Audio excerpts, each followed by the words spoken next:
Excellent. Hi, I'm Kristi Martinelli. I'm co-owner of Two Hoes Gardening in San Antonio, Texas. And we're enjoying this Saturday at our community gardens. It is a regenerative community garden, Eagle's Nest at Tecolote Gardens.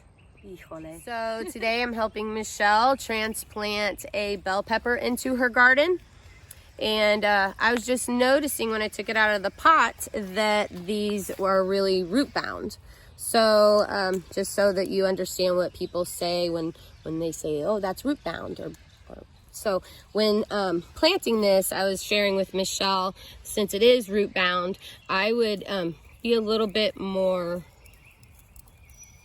intentional with the way that I kind of tickle the roots in this circumstance. That way it can wake up and, you know, just adjust to its new environment.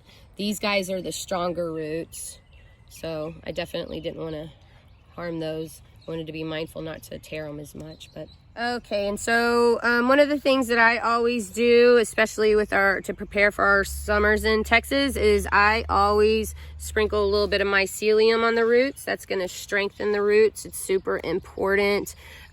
Just thinking about how hot the summer days are. I want these guys to be strong, and I want them to be communicating with the other root systems in this garden, and it'll just set it up to do the best it can. So from here, I'm gonna just sprinkle a little bit of our mushroom compost, and I am in the process of building up Michelle's bed with her.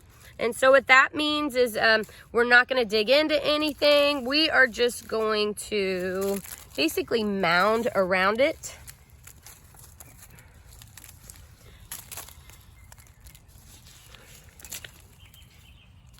I'm just gonna do this.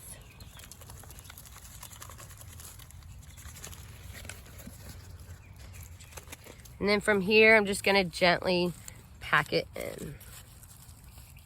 And we're gonna do the same process with these other new starts that Michelle got. And that's how we're gonna build up the soil a little bit more.